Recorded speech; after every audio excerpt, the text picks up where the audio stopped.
Good morning, everybody. Welcome to Hangouts with James Fee, Attitudes Across Latitudes. This is episode, I gotta look it up. It's like 12. Is it 12, Madeline? It's 12, yeah. It's 12. Lucky 12. Oh, no. Who's next on 13? I don't even want to know about 13. That's the scary one, right? hmm So it is Wednesday. We're back in our normal time at our normal day, right? How you doing, Madeline? I'm doing great. Yeah. How are Yeah. you? I'm back. I'm not traveling this week, so I'm very happy.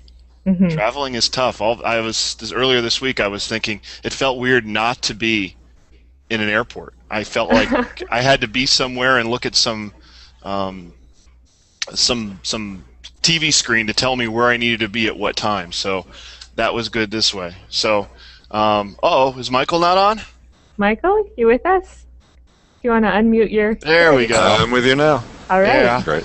Hi, Michael. How you doing? Good, good. Good.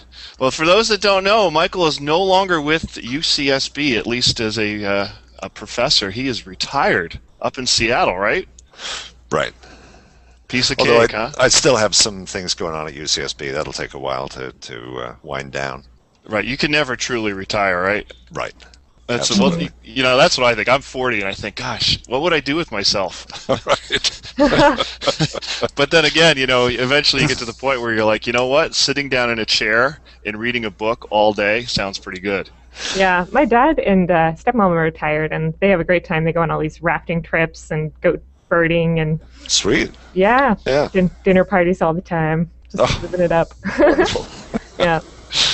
Oh no! So what are you doing right? What are you doing now? What are your plans for up in Seattle? Well, after we've unpacked a lot of the boxes, I've got a couple of consulting things going on. Expert witness work on legal cases. There's a whole lot of cases right now because people are starting to make money from mapping, and so everybody is suing everybody else for patent infringement. Google's involved in a lot of them, obviously, and Microsoft. And then I'm working on some writing projects. I've got a big encyclopedia project I'm working on. So I've got, of course, far too much to do, and Hmm. Clearly, you're retired. I can I see. need to get control of this. Otherwise, I'm going to fail Retirement 101 in a big way. Oh no! Well, I'll tell you, Mal and I, among others, were up at Eurissa. I guess it was 2 weeks ago, and we saw your keynote. And I really wasn't knowing what you were going to talk about. And you sort of surprised me talking about digital Earths. Good. We were, it seemed like 3 or 4 years ago that was the big business, and Right. then all of a sudden we just stopped talking about it. Right. What happened? Well, in part, I think it goes back further than that. It goes back to 2000 and the election, because the whole idea was very strongly associated with Al Gore. And so when he lost the 2000 election, the thing just became a non-entity. And then 2005, Google came out with Google Earth, and that revived it a lot. And so since then, it's been kind of stable. And I think people see Google Earth as sort of the solution to what we were talking about, what Gore was talking about. But in fact, it's very far from that. It doesn't meet what Gore had in mind in several ways. And so a group of us have been talking a lot about what a next generation of digital Earth might be. Call it what you like. I mean, maybe called digital Earth, or it may be called something quite different. But the old vision that Gore had, I think, is still alive and still needs to be implemented in a pretty serious way. So we've been talking about what we call next generation digital Earth, in the hope that we can revive some of the momentum that we had back in the late 90s and get some new ideas on the table. So in the late 90s, was there actually funding for the project? Kinda, yeah. The White House gave NASA the responsibility of managing an Office of Digital Earth, and some money was it was of course taken out of other sources. There wasn't any new money, but it was some money was used to fund some small projects, and those produced a number of what we call digital Earth prototypes, of which one was what eventually became Google Earth. Who are the sort of the stakeholders now you think that are going to be really interested in these new digital Earths? Well, I think all of the national mapping agencies, all of the remote sensing agencies, anybody who's got big supplies of geographic data and wants to disseminate it in a good, easy to use way. Because Google Earth, one of the aspects of the vision, in fact, Gore's original vision, was that it would be a data dissemination mechanism. It would be a one-stop shop. And I think we've seen a number of efforts to build one-stop shops, but they haven't really caught on in the way that I think a full digital Earth implementation could. So that's one. I think another is all the people who are generating crowdsourced data and again want a mechanism for disseminating it and integrating it with other sources of data. And then probably a third is the scientific community that's been using Google Earth to disseminate a lot of its findings and give people access to a lot of science.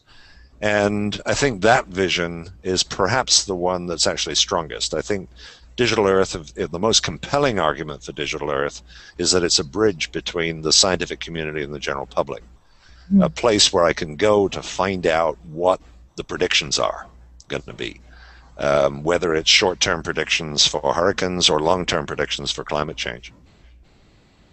Right, and those data could also be used to feed simulations of weather, climate change. Yes. Yeah. I was going to say, why do digital Earths not go underground? Why is that so hard? In a way, they are. So there's I'm sorry. You mean physically underground? Physically, why do we stop caring at the crust? Well, partly because there's a very serious technical problem, which is you can build a full 3D representation of the planet, and what you do is build a 3D equivalent of the kinds of grids that are used by Google Earth and everybody else. And there's some really good work coming out of China now doing that. But then the problem is that the surface isn't a constant distance from the center. The Earth isn't quite spherical. And so that really messes things up. And so you end up having to make a choice. You either make the thing fully 3D, or you stick with what you've got and reference everything to the surface. So Google Earth goes up and down somewhat, and you can add information about the bottom of the ocean, for example, or information about the atmosphere. But it's really going up and down from a constant surface. And if you really want to go the whole hog with 3D, you've got to go from the center of the Earth, and then the surface of the Earth becomes really messy because it's not a nice, neat geometric form. It's nowhere near a perfect sphere. So, Michael, we probably should have started with this, but Dalby and the IRC would like a 5-sentence definition of digital Earth. How do you? Okay. One site in which one can access all that is known about the Earth. Mm-hmm. And it would also include like past data sets and past, present, and future. Yeah. So you would have the ability to visualize what Earth looked like in the past, and you do that to some degree already with Google Earth, and what it is predicted to look like in the future. Have you seen the NASA Science on a Sphere project? Yeah. Yeah, I really like that. Yes. Plate tectonics through time. Right. That they have. It's super fun. Right. Yeah, it's so compelling once you see the Earth and you can spin it. When I first saw, the precursor to Google Earth, which was Earth Viewer, which I first saw in, I think, 2001, it was such a mind-blowing thing. And I showed it to audiences, and this was well before they had access to Google Earth, and they were just so turned on by it. It's funny. I was going to say really quick. I was yesterday. My son, I noticed when he, Wikipedia for a 9-year-old is all he's ever known. He doesn't know about Encyclopedia Britannica and World Book and all those other stuff. So he uses that all the time. Right. And I noticed his favorite way to consume Wikipedia is on Google Earth. Really? Taking the globe, turning Yeah. on the Wikipedia and just spinning it around. Yes. Huh. And Yes. you guys were talking about how it helps you frame where things are spatially, and I think it's really Yeah. interesting to see somebody who has no other idea of how to consume. It seems so logical for him to just turn on the Earth and then turn on Yeah. a couple of these layers. And our perceptions are so messed up by map projections. So, we're so used to seeing Greenland far bigger than it is, and Africa far smaller than it is in relative terms. Mhm. And just putting that on the globe and getting away from those distortions, I think, really helps. People can start to understand why, in order to fly from Los Angeles to London, you have to go over Greenland, which for most people is kind of surprising. Yeah, those are hard too. I did a project years ago that had to do the Great Circle routes, and it's like, Yeah. oh shoot, I got to learn math now. Oh. Like just 2 points to draw a straight line. That's easy. Yep, yep. These stupid curves and oh man, I learned way too much. I think I forgot how to ride a bicycle. Yeah. So, but it's interesting. You sort of touched on this, that these globes have encouraged crowdsourcing. I think that is one that we remember when Google Earth first came out. Everybody was putting those little points on, and then they'd Yes. go to the forums. Yeah. Is that? Why don't you kind of expand on that a little bit? Yeah, well, that's become really serious. Whether it's through projects like OpenStreetMap, which is worldwide, it's gone viral. Everybody is contributing to OpenStreetMap in a huge way, and it's amazing to look at countries like Germany, where quite a significant proportion of all buildings are now in OpenStreetMap. Which is something that mapping agencies really have never been able to do. Or you go to Afghanistan and look at the OpenStreetMap coverage there. It really is amazing what the volunteer community has been able to do. But that's at one end of the scale. And the other end of the scale is the local community that says, we would really like to know all the history, the heritage of our community. And so we're going to map all the gravestones, and we're going to find out everything we can about history, and we're going to put it online in the form of volunteered information. And that's really, I think, exciting. It's really empowered communities to do things they were never able to do before. And the bottom line is, it's possible now to make a map of anything. So what would you like to make a map of? And typically what people come up with is not what we've traditionally mapped. It's not what has been traditionally shown on the maps that we've grown up with. Yeah. Well, so really quick, someone asked this question. VGI versus crowdsourced. Are they the same thing? Are they different? I mean, Well, compare and contrast. When the VGI thing started, which for me was 2006, 2007, what was really important to me at the time was that this was a mechanism for producing, it was an alternative mechanism for producing geographic information. You saw OpenStreetMap as an alternative mechanism to the traditional mapping agencies or mapping companies. And so that was really exciting, and I thought what was most important about it was that it was voluntary. It wasn't experts, it wasn't authority, it was the community now able to make its own maps. Now that's, of course, since then it's got much bigger, and you've got things like Twitter, where tweets are georeferenced, and that's not quite volunteer geographic information in the same way. It's information for which locations are captured, but it's not consciously volunteered.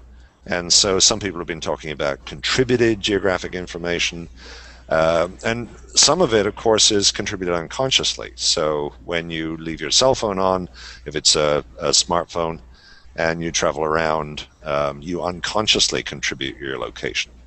Now, of course, at some point in the past, you ticked a box or signed something which said that was okay. But many people don't realize that that's happening. Or when you use a credit card and the location of the transaction is captured. Again, I think that's unconscious. You're not consciously volunteering the information. So I tend to see crowdsourced as a much broader term than volunteered, than VGI.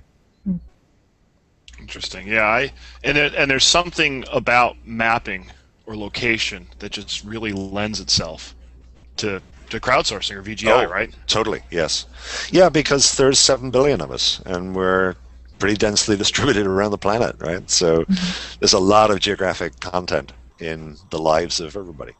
And there's something about location too that humans just are drawn to.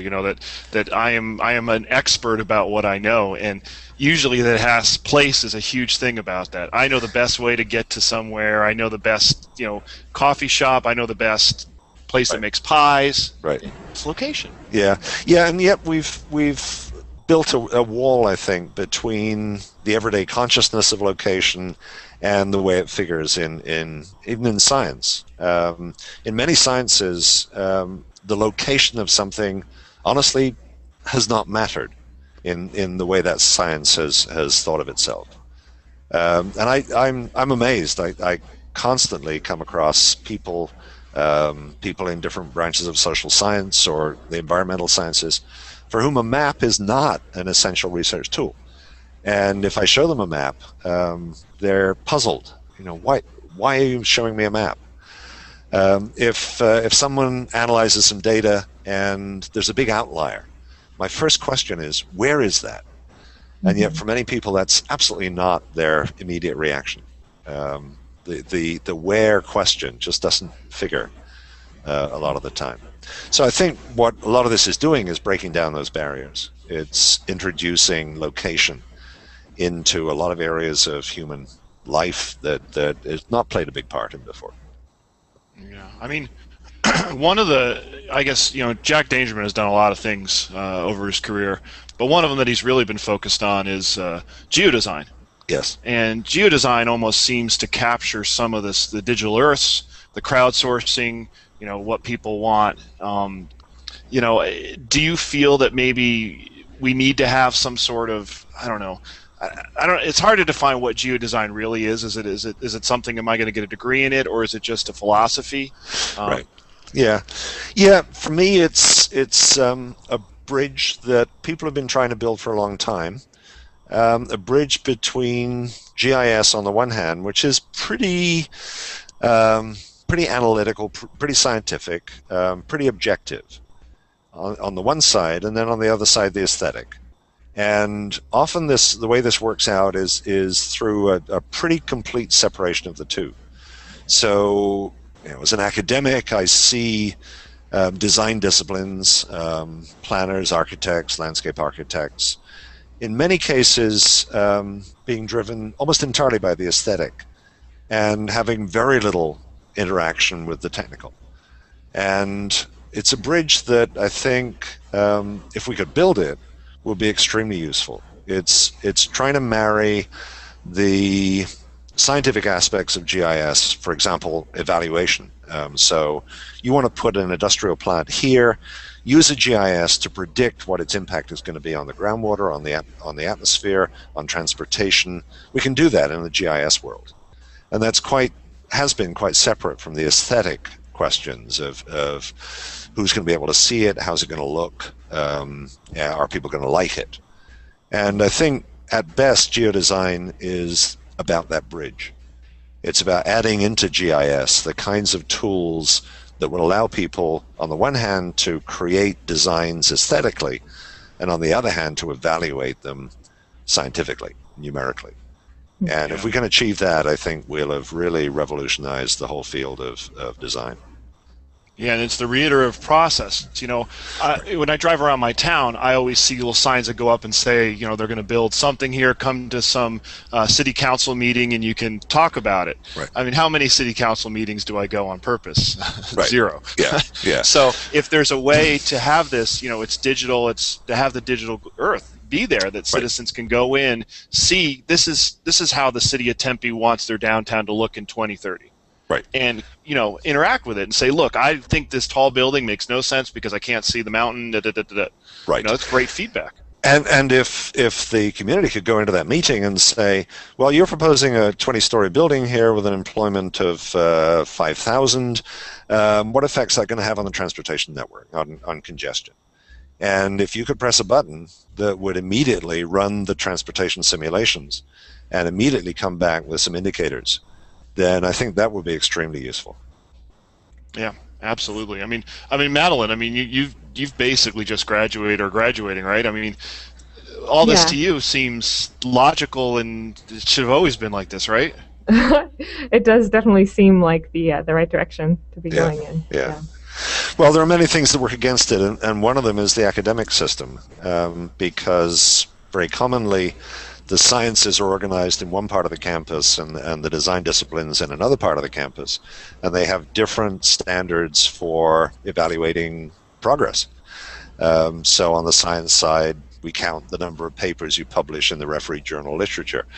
On the design side, it's something completely different, Hmm. and that's why this wall gets reinforced and becomes very difficult to cross. Hmm. But I think these days there are some very good signs. I mean, at Santa Barbara, our humanities Department of Art, History of Art and Architecture was very much engaged now with technology and with GIS. And it was really exciting to see some of the things that they were starting to do. Hmm. Yeah. Personally, I mean, this little phone here, I can't live without it anymore. I can't figure out where I'm going. I can't figure Right. out where I came from. Right. Location, it's almost like it should be taught everywhere, in every discipline at this point, Yeah. right? Well, the counter argument is that because of these technologies, it becomes completely transparent. So your own mind doesn't need to engage very much with it because you rely so much on technology. So I hear stories about people who um, have lost their general geographic knowledge Hmm. because they've adopted these technologies so heavily. There's this classic example of the London taxi driver. I don't know if you're familiar with this, but in order to qualify for a cab license in London, you have to pass an exam. And it's an exam in geographic knowledge. It's called the knowledge.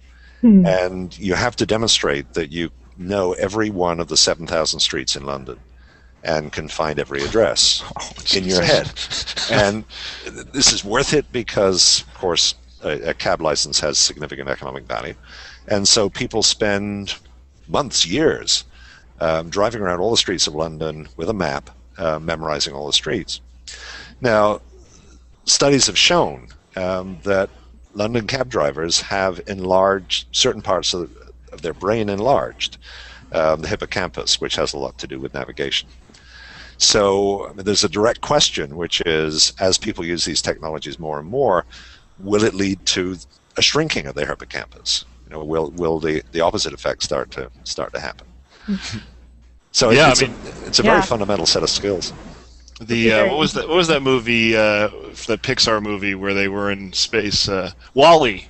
Remember that Wall-E? They had all Oh, this. right, The yeah. humans were up and they got fat and they didn't do anything. They were sitting around.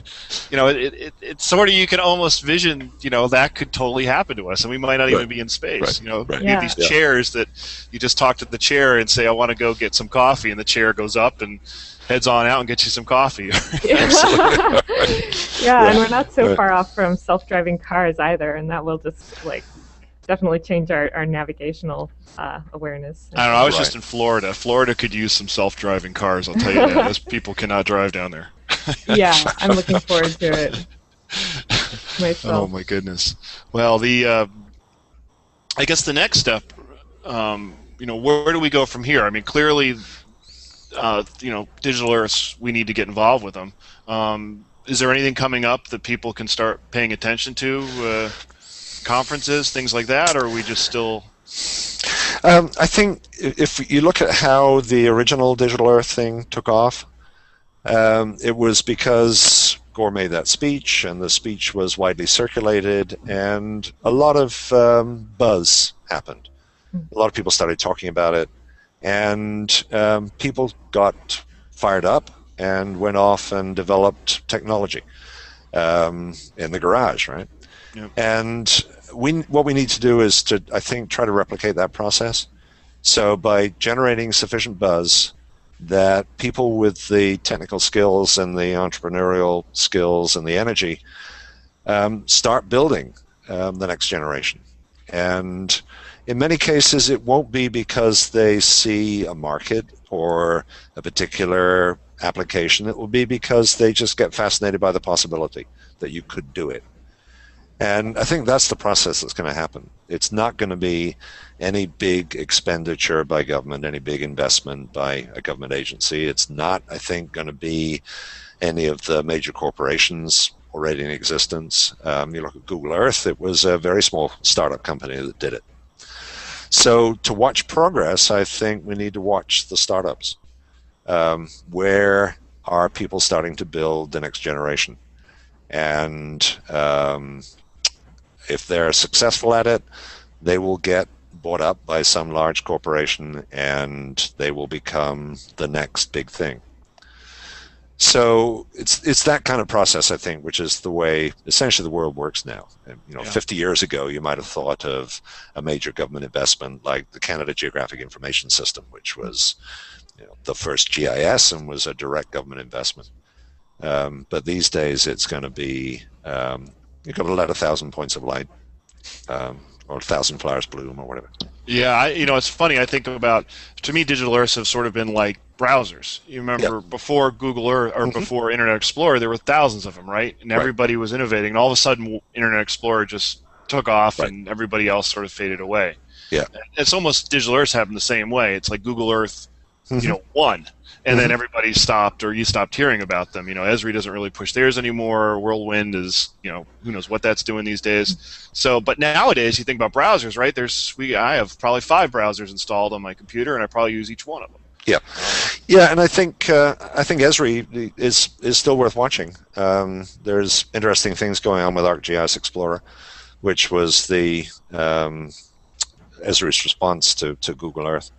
There's some interesting development. There was some things shown at the user conference this year. City Engine, that stuff's pretty cool. Oh, absolutely. And he's somehow Jack figured out how to get that in a browser. So, right. Yeah. I guess you just have enough engineers, you can do anything, right? Yeah, I'm still fascinated by the vision. I think that our technology is currently dominated by the office metaphor, by filing cabinets and folders. And I think it's possible to replace all of that with an Earth, in which the Earth is the metaphor for organizing information. And that's a step beyond what we currently have. But I would love it if when I booted my system, it came up with a 3-dimensional spinning Earth on it. And that was the way I organized what I was doing. That's why geographers can never be dictators. Right. It'd be a weird world. Oh, no. Yeah. You never want us to be in power, man. We'll do some crazy stuff. Oh, no. So I was actually hoping we could return to VGI for a minute. I had a question from one of the people on IRC that I thought was interesting. High Desert Geo said, how can businesses incorporate VGI workflows into more traditional enterprise information systems? Right. And so it's already happening in some ways, and it goes back, in fact, well before Web 2.0. Geographic Data Technologies is one example. Don Cook's old company, which was building navigational databases by enhancing Tiger 20 years ago, and had a network of local contributors. A lot of these people would be part-time. This was their hobby. They would mail in information about changes of streets in their neighborhood, construction of new streets, and that got incorporated into the database. So that's a very early instance of a corporation incorporating VGI into its workflow. Spin forward now and look at TomTom or Navtech or Garmin or any of the vendors of navigational systems. All of them, in one way or another, will use the community. It may be by direct volunteered information, and it may come in at the rate of thousands of suggestions every day. Or it may come in as the tracks of people who have agreed to be tracked. So that's an option that you have with many of these systems, that you let the vendor track you so that they can incorporate that information to improve their databases. So it's already happening in those ways. It's already happening too with the national mapping agencies. Many of them are accepting information from the community, and I think that's something that is starting to infiltrate city government, where you have programs like companies like, was it City-Sourced, I think, that will sell software, a system to a city government that allows citizens to go online and volunteer information, which can then be used by the city. It's information about things like streetlight maintenance and potholes, and it's a pretty effective way of introducing. There are issues, of course. One of the issues is quality. How do you tell if the information coming in is reliable or not? And so some of these companies have already built systems to do that, to sort of automatically triage the information that's coming in. So quality is one. Just volume is another.